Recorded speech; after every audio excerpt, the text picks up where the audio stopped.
करेंगे पटना का, जहां हमारे साथ संवाददाता प्रिंस कुशवाहा मौजूद है। वो बताएंगे कि आज राजधानी पटना समेत पूरे बिहार में ऐसे कौन कौन से मुद्दे जो छाए रह सकते हैं। प्रिंस,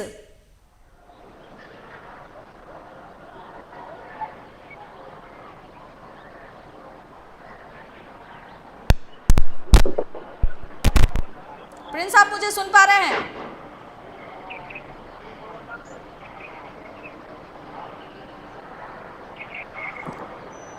फिलहाल हमारे संवाददाता प्रिंस हमें नहीं सुन पा रहे हैं, कुछ तकनीकी खराबी आ रही है। हम उनसे फिर से जुड़ने की कोशिश करेंगे।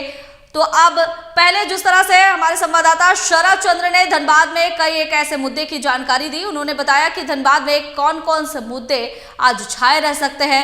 हमने जानकारी दी कि प्रधानमंत्री नरेंद्र मोदी का मुद्दा सबसे बड़ा है, क्योंकि पीएम मोदी का दौरा इससे पहले 3 बार रद्द हो चुका है। अब चौथी बार जो है इसे लेकर फिर से तैयारियां शुरू कर दी गई है। लेकिन देखने वाली बात होगी कि इस बार भी प्रधानमंत्री नरेंद्र मोदी का दौरा धनबाद में होगा या फिर ये भी इसी तरह से टल जाएगा। हालांकि जिस तरह से पिछले बार का कार्यक्रम तय किया गया था, उसी तरह से इस बार भी कार्यक्रम जो है पूरी तरह से चलेगा। लेकिन इंतजार है तो सिर्फ प्रधानमंत्री नरेंद्र मोदी के आगमन का। एक बार फिर से हमारे साथ संवाददाता प्रिंस कुशवाहा पटना से जुड़ रहे हैं। प्रिंस, आज पटना सहित पूरे बिहार में ऐसे कौन कौन से मुद्दे हैं जो छाए रह सकते हैं? देखिए, बिल्कुल जिस तरह से तेजस्वी यादव का जन विश्वास यात्रा जो चल रहा है, काफी उसमें भीड़ हो रही है। और सिवान के बाद जो कार्यक्रम हुए हैं उसमें काफी अफरा तफरी हुआ कार्यक्रम में। उसके बाद से तेजस्वी यादव का जो पॉपुलैरिटी है और इसके साथ ही कह लीजिए कि जो उनके जो अपने चाहने वाले हैं उनमें काफी खुशी दिखी जा रही है, क्योंकि तेजस्वी यादव जहां भी जा रहे हैं वहां A to Z की बात कर रहे हैं और तमाम जो अगड़ा और पिछड़ा की जो राजनीति के लिए जो आरजेडी जो रणनीति बनाई है उस रणनीति पे काम कर रही है। इसी के साथ सदन में जो काफी के पाठक और मोहम्मद यूसुफ जो शार्प शूटर है जो तेजस्वी यादव के सभा में दिखाई दिया था, उस 2 मुद्दे को लेकर आज विपक्ष पूरे सदन में हंगामा करेगी, क्योंकि के पाठक के पक्ष में नीतीश कुमार खड़े हो गए हैं और नीतीश कुमार साफ तौर पर कह रहे हैं कि ईमानदार अफसर को हटाने की बात करना बिल्कुल ठीक नहीं है। के पाठक ईमानदार हैं, तो वही दूसरी तरफ सत्ता और में बैठे कुछ एमएलसी हो या विधायक हो और विपक्ष पूरी लगातार बयान दे रही है के पाठक मनमानी कर रहे हैं, ना ही मुख्यमंत्री का आदेश का पालन कर रहे हैं और ना ही उन्हें किसी भी टीचर या किसी भी जो बच्चे हैं या जो नेता है उनकी बातों का असर हो रहा है। क्योंकि इससे पूर्व में भी शिक्षा मंत्री लगातार के पाठक को लेकर जो पूर्व के शिक्षा मंत्री प्रोफेसर चंद्रशेखर थे लगातार आरोप लगा रहे थे, बयान भी दे रहे थे, लेकिन के पाठक ने एक नहीं सुनी अपने ही विभाग की मंत्री की और लगातार आदेश पे आदेश निकालते रहे। तो खास करके 3 जो मुद्दे हैं आज बिहार में पूरी तरीके से चर्चा का विषय रहेगा और पूरे सदन में इस पे आज गर्म जोशी के साथ बहस होनी है, क्योंकि के पाठक को लेकर मुख्यमंत्री ने आदेश दिया और के पाठक ने उन आदेश को भी पालन नहीं किया। फिर उसके बाद मुख्यमंत्री नीतीश कुमार के पाठक को लेकर बयान देते हैं कि के पाठक ईमानदार अफसर है और के पाठक के साथ के पाठक को लेकर मुद्दा फिलहाल काफी गरमाया हुआ है। लेकिन सोचने वाली बात है, आपकी शिक्षा व्यवस्था में काफी सुधार आया है, ये बिल्कुल सही बात है। लेकिन जिस तरह से दबाव बनाया जा रहा है, सुबह 9 से 5 बजे तक कक्षाएं चल रही है, स्कूल का संचालन किया जाना है, कहीं ना कहीं शिक्षकों पर भी एक प्रेशर है और उसके बाद बच्चों पर भी एक काफी दबाव पड़ जा रहा है। स्कूल में अगर बच्चे इतने घंटे दे रहे हैं तो उसके बाद वो कब जाके घर में पढ़ाई करेंगे और उसके बाद कब ट्यूशन लेंगे? जी देखिए, बिल्कुल आपने सही कहा कि जिस तरह से बच्चों और शिक्षकों को प्रेशर है और कहीं ना कहीं जिस तरह से पूरा आप जो इंसिडेंट है उस पर अगर ध्यान दीजिए तो समझ में आएगा कि शिक्षा विभाग और मुख्यमंत्री के बीच में जो राजनीति हो रही है और जो लोग जो सदन में जो राजनीति चल रही है इस के पाठक और शिक्षा विभाग को लेकर, तो कहीं ना कहीं ये बरगलाने की जैसी ये राजनीति लग रही है। क्योंकि एक तरफ मुख्यमंत्री नीतीश कुमार बोलते हैं कि 10 से 4 कर दीजिए और अपने सचिव से भी पूछते हैं, अपने सहयोगी मंत्री से भी पूछते हैं कि आप कितने बजे स्कूल जाते थे, तो सहयोगी मंत्री बोलते हैं हम 10 से 4 जाते थे। तो 10 से 4 कर दीजिए। तो वही दूसरी तरफ जो शिक्षा विभाग के अपर मुख्य सचिव के पाठक है, वो 10 से 4 तो कर देते हैं, लेकिन शिक्षकों को जो आने का टाइमिंग है उसमें कुछ बदलाव नहीं हो पाता है। शिक्षकों को लेकर काफी शिक्षक की मतलब डिसीजन से काफी तनाव में जी रहे हैं, और के पाठक के नाम सुनते ही लोगों को दिल की धड़कनें बढ़ जाती है। इसका इंसिडेंट है, कल एक छपरा में शिक्षक को बेस से ही पता चलता है कि के पाठक स्कूल का सर्वे करने आ रहे, निरीक्षण करने आ रहे हैं, तो उस अचानक हार्ट अटैक हो जाती है और उस शिक्षक की मृत्यु हो जाती है।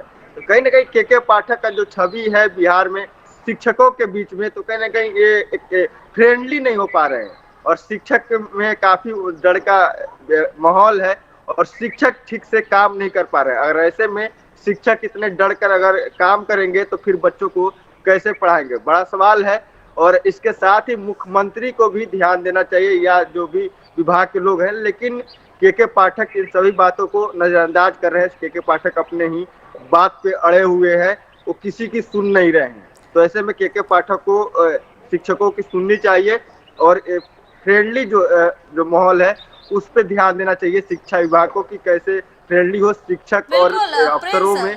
के पाठक का जो रवैया है वो कहीं ना कहीं स्टूडेंट के साथ साथ शिक्षकों पर भी प्रभाव डाल रहा है। लेकिन हम बात कर ले रहे हैं कि शिक्षा व्यवस्था की, शिक्षा व्यवस्था में सुधार हुई है, इससे हम नकार नहीं सकते हैं, क्योंकि जिस तरह से पहले शिक्षा विभाग काम करता था, शिक्षक जो है जरूर स्कूल में पढ़ाने के लिए पहुंचते थे, लेकिन सिर्फ कुछ घंटे का इंतजार करते थे, उसके बाद वापस चले जाते थे।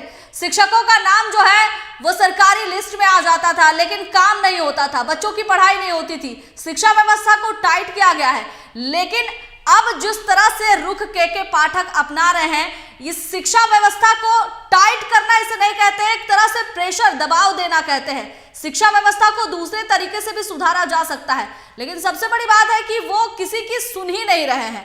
मुख्यमंत्री भी बार बार जो है कह रहे हैं कि सुबह 10 से 4 बजे तक स्कूल चलेगा, लेकिन इसके बावजूद भी वो नहीं सुन रहे हैं। अब अगर नहीं सुन रहे हैं तो इसका खामियाजा जो है किसको भुगतना होगा, ये सबसे बड़ा सवाल है। हम चलिए दूसरे मुद्दे पर बात कर रहे हैं। आप जो है तेजस्वी यादव का मुद्दा बता रहे थे।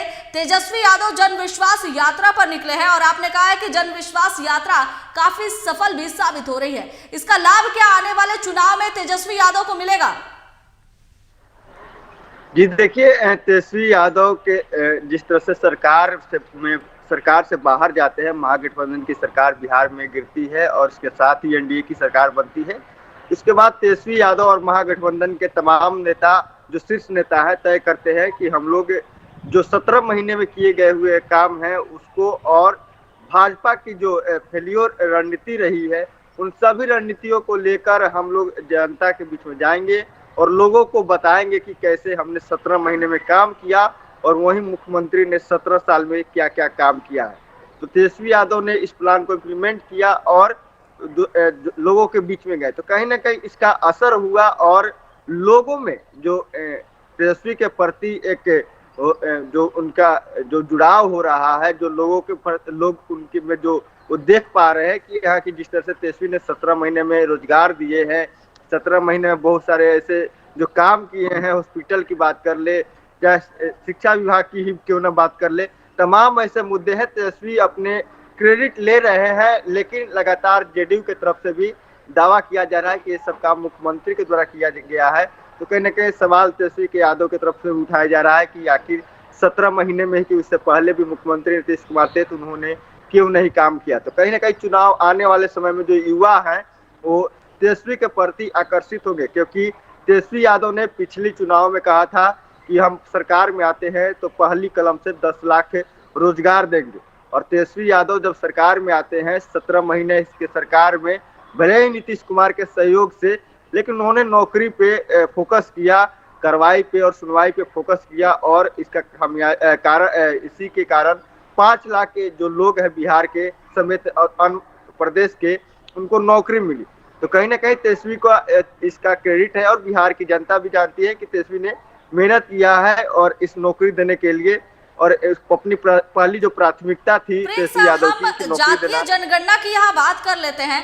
क्योंकि पिछली जब सरकार थी राजद भी उसमें शामिल थी और इस दौरान जो है जातीय जनगणना निकाला गया जिसमें यादव की संख्या ज्यादा थी और माना जा रहा था कि यादव जिसके साथ है सत्ता उसके साथ है। हालांकि फिलहाल राजद के पास सत्ता नहीं है, लेकिन ऐसा कहा जा रहा है कि यादव का वोट जो है वो यादव को ही जाएगा, यानी राजद के पास ही रहेगा। जी देखिए, बिल्कुल आपने सही कहा कि यादव की जो जनसंख्या है इस बार जो जातीय जनगणना हुई है इसमें ज्यादा है, सबसे अधिक जनसंख्या यादव जाति के लोग का है। लेकिन आपको बता दें, लोकसभा चुनाव हो या विधानसभा चुनाव हो, दोनों के लिए अलग अलग लोग वोट करते हैं। अगर बात कर ले कि लोकसभा चुनाव को लेकर, तो यादव लोग भी बिहार में वोट करते हैं। इसका जीता जाता उदाहरण है, जैसे बीजेपी से तीन यादव सांसद चुन के आते हैं, यादव बहुल क्षेत्र है और वहां से वो चुन कर आते हैं।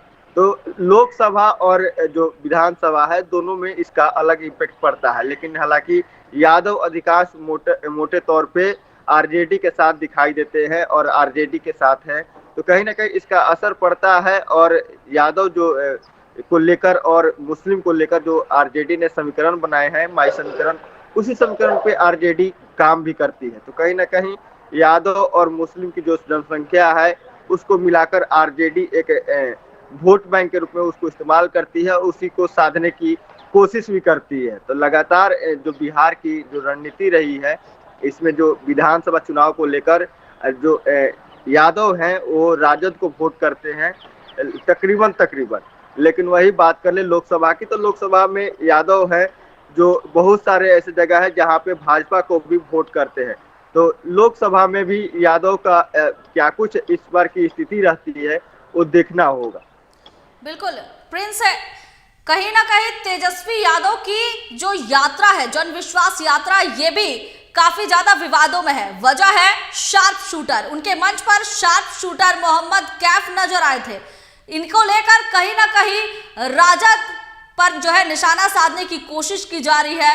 बीजेपी जो है वो बार बार निशाना साध रही है और ये कह रही है कि अगर बिहार में कानून व्यवस्था की धज्जियां उड़ रही है, कानून व्यवस्था को नहीं माना जा रहा है, तो इसका सबसे बड़ा कारण जो है वो राजद है और इसकी तस्वीर देखने को मिल रही है।